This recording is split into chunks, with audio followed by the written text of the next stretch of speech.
আসসালামু আলাইকুম প্রিয় দর্শক সবাই কেমন আছেন? চলে আসলাম গুরুত্বপূর্ণ আরও একটি আবহাওয়ার আপডেট নিয়ে। আগামীকাল মঙ্গলবার 14 জানুয়ারি কেমন থাকতে পারে দেশের আবহাওয়া, কোন কোন জেলায় হতে পারে ঝড় বৃষ্টি এবং বাংলাদেশের উত্তরাঞ্চল থেকে শুরু করে দক্ষিণাঞ্চল আছে ভারতের পশ্চিমবঙ্গ সহ উত্তরবঙ্গ, আসাম, ত্রিপুরা এবং বাংলাদেশের 64 জেলার মধ্যে পরবর্তী 7 দিনের মধ্যে আবহাওয়ার কতটা পরিবর্তন রয়েছে একেবারে বিস্তারিতভাবে জানিয়ে দেব ভিডিওটির মাধ্যমে। ভিডিওটি একেবারে না টেনে শেষ পর্যন্ত দেখবেন, ভালো লাগলে লাইক করবেন। সবার আগে গুরুত্বপূর্ণ আবহাওয়ার আপডেট পেতে চ্যানেলটি সাবস্ক্রাইব করে পাশের বেল বাটনে ক্লিক করে রাখবেন। আর ভিডিওটি কোন জেলা থেকে লাইভ দেখছেন কমেন্ট করে জানিয়ে দিন।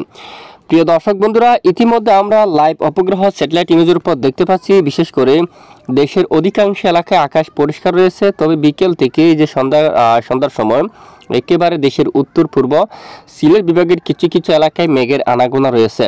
সিলেট, তারপর বালাগঞ্জ, তারপর এদিকে কুলাউড়া, এখানে মৌলভীবাজার, তারপর কামালগঞ্জ একেবারে বিকেল থেকে সন্ধ্যা নাগাদ আংশিক মেঘের আনাগোনা। জাকিগঞ্জ এলাকায়, খাদ্যম এই এলাকায় সামান্য আকাশ মেঘাচ্ছন্ন অবস্থা রয়েছে, তবে এদিকে সামান্য মেঘের আনাগোনা থাকলেও আপাতত বৃষ্টিপাত হওয়ার মতো তেমন সম্ভাবনা নেই। এখানে দেখুন বৃষ্টিপাতের তেমন সম্ভাবনা নেই। এছাড়া বাংলাদেশের উত্তরাঞ্চল ময়মনসিংহ বিভাগের সকল জেলায় পরিষ্কার থাকতে পারে আকাশ। দেখুন ময়মনসিংহ বিভাগের উত্তরাঞ্চল, দক্ষিণ এবং এদিকে দেখুন পূর্ব পশ্চিম সকল স্থানে আকাশ পরিষ্কার থাকবে।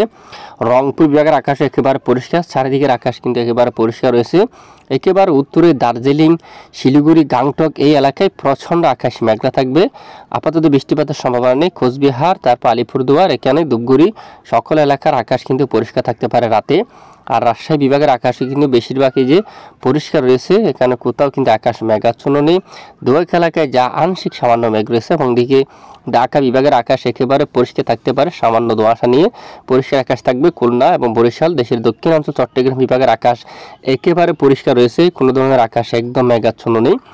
আর দেখুন এদিকে চট্টগ্রাম, তারপর ফটিকছড়ি, খাগড়াছড়ি, রাঙামাটি, দিঘিনালা, এদিকে দেখুন বাঁশখালী, আনোয়ারা, তারপরে যে চকরিয়া, কুতুবদিয়া, মহিষখালী, বদরখালী, টেকনাফ, কক্সবাজার, উকিয়া সকল এলাকার আকাশ একেবারে পরিষ্কার রয়েছে।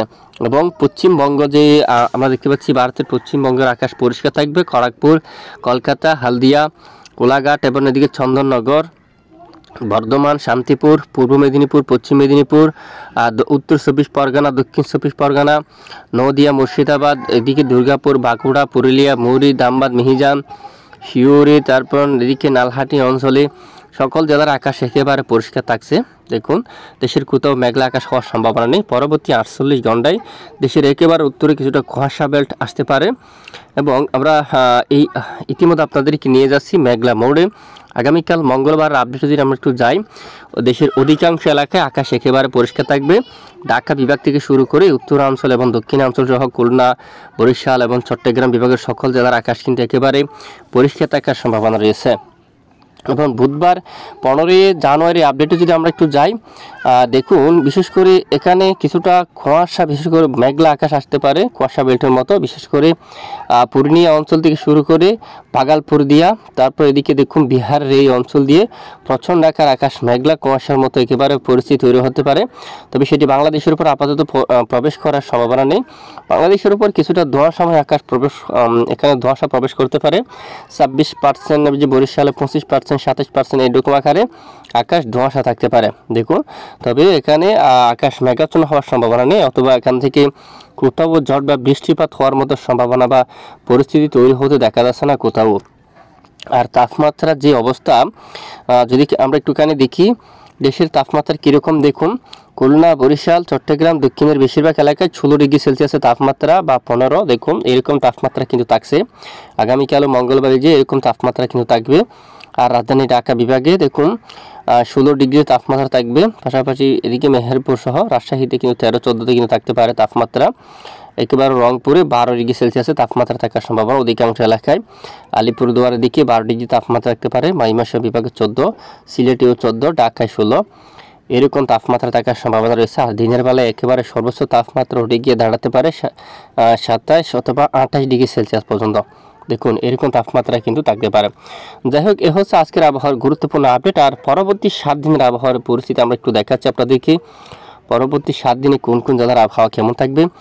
আপাতত পরবর্তী 4 দিনে যদি আমরা একটু দেখি, দেখুন বঙ্গোপসাগরের এদিকে যদি আমরা একটু লক্ষ্য করি, বঙ্গোপসাগরের পরিস্থিতি স্বাভাবিক থাকবে। দক্ষিণ বঙ্গোপসাগরে দমকা ঝোড়ো বাতাস থাকবে ঘন্টায় 50 কিলোমিটার পর্যন্ত। বাংলাদেশের যে বেশিরভাগ এলাকায় একেবারে এই যে আবহাওয়ার পরিস্থিতি স্বাভাবিক থাকতে পারে, কোথাও দমকা বা ঝোড়ো বাতাস হওয়ার সম্ভাবনা নেই। মধ্য বঙ্গোপসাগরে একেবারে নিরাপদ থাকতে পারে, উত্তাল পরিবেশ নেই। দক্ষিণ বঙ্গোপসাগর কিন্তু উত্তাল থাকতে পারে, বিশেষ করে দমকা ঝোড়ো হাওয়া বইতে পারে, ঘূর্ণাবর্ত অবস্থান করতে পারে এদিকে একটি, যার কারণে ঘূর্ণাবর্ত আকার এখানে দমকা বা ঝড়ো বাতাস কিন্তু বইতে পারে। বাতাসের গতিমাত্রা প্রায় এখানে বেশিরভাগ স্থানে 50 কিলোমিটার পর্যন্ত থাকার সম্ভাবনা কিন্তু রয়েছে। দেখুন এটি কিন্তু একেবারে দক্ষিণ বঙ্গোপসাগরের বুকে, তো এর কোনো ধরনের প্রভাব কিন্তু এখানে উপকূলীয় সমুদ্রে কিন্তু থাকবে না। এ হচ্ছে আজকের আবহাওয়ার আপডেট। এতক্ষণ আমাদের সঙ্গে থাকার জন্য অসংখ্য ধন্যবাদ।